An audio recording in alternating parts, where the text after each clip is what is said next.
know that better than.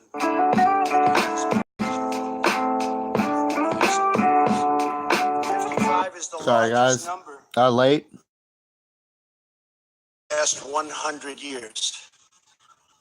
In the last 80 years, a sitting president's party has only gained a cumulative total of 8 Senate seats, averaging 1 per decade. So if we picked up 2, 3, or 4, that's a big percentage of that number. So in the last 80 years, you think of that, only 8 seats. In President Obama's first midterm election, he lost 6 Senate seats, including in the deep blue state of Massachusetts. Republicans captured at least 4 Senate seats held by Democrat incumbents. And these are tremendously talented, hardworking people that did this. Indiana, North Dakota, Florida, Missouri. We also won 2 open Senate seats in Tennessee.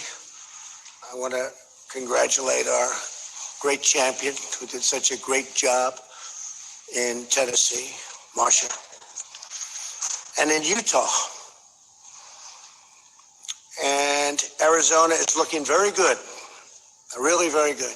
She's done a terrific job. That was a tough race, and she's done a fantastic job.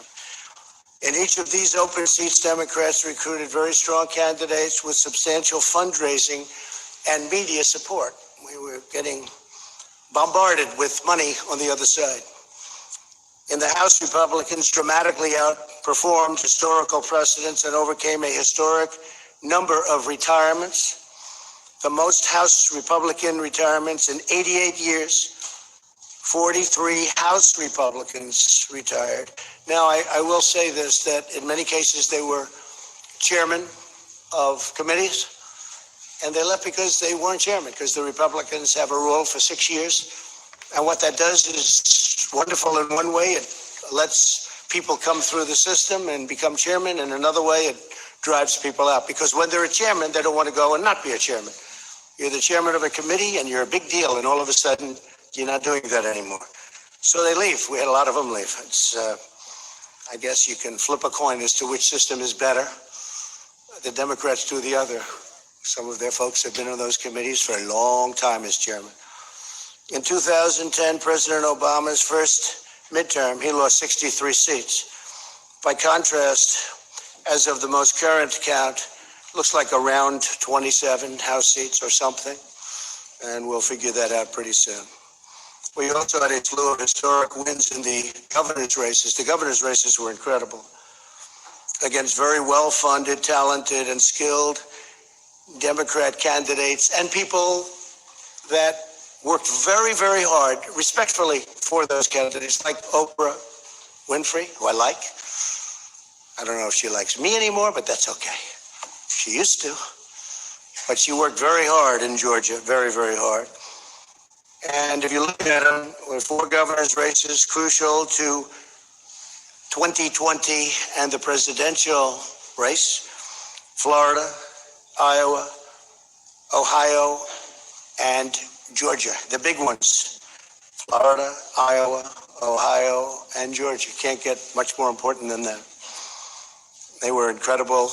They were actually incredible campaigns, too. We got the key seats in Senate. As of right now, Republicans will control the majority of governorships across the country, including 3 great women who worked very hard. Governors of Alabama, South Dakota, and Iowa. They worked very, very hard. They're very talented. By expanding our Senate majority, the voters have also clearly rebuked the Senate Democrats for their handling of the Kavanaugh hearings. That was a factor. I think maybe a very big factor. The way that was handled, I think, was tremendous energy was given to the Republican Party by the way they treated then Judge Kavanaugh, now Justice Kavanaugh, and expressed their support for confirming more great pro-Constitution judges. Candidates who embraced our message of low taxes, low regulations, low crime, strong borders, and great judges excelled last night. They really, I mean, we have a list of people that were fantastic. And I'm just going to point them out.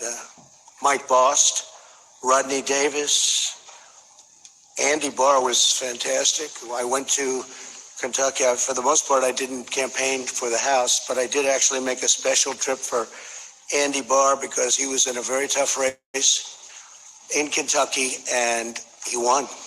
That was a very tough race. The polls were all showing that he was down substantially, and he won.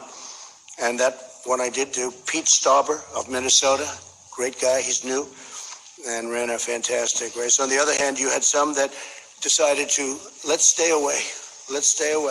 They did very poorly. I'm not sure that I should be happy or sad, but I feel just fine about it. Carlos Cubella, Mike Kaufman. Too bad, Mike. Mia Love. I saw Mia Love. She'd call me all the time to help her with a hostage situation.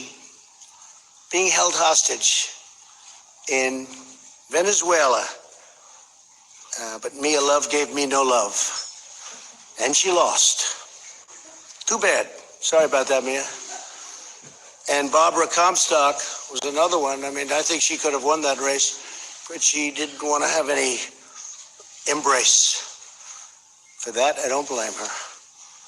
But she lost, substantially lost. Peter Roscom didn't want the embrace. Eric Paulson didn't want the embrace. And in New Jersey, I think he could have done well, but didn't work out too good. Bob Eugen, I feel badly because I think that's something that could have been won. That's a race that could have been won. And John Faso, those are some of the people that, decided for their own reason not to embrace whether it's me or what we stand for, but what we stand for meant a lot to most people. And we've had tremendous support of the Republican Party, among the biggest support in the history of the party. I've actually heard at 93% it's a record, but I won't say that because who knows. But we've had tremendous support. America is booming like never before, doing fantastic. We have Larry Kudlow here, and he said the numbers are as good as he's ever seen numbers at any time for our country. But he's a young man, so he hasn't seen that many numbers. Where's Larry? You're a young man, right, Larry? And you haven't been doing this too long, but they're as good as you've ever seen. And we may have, if you have a question for Larry, we'll do that. But I want to send my warmest appreciation and regards to Majority Leader Mitch McConnell.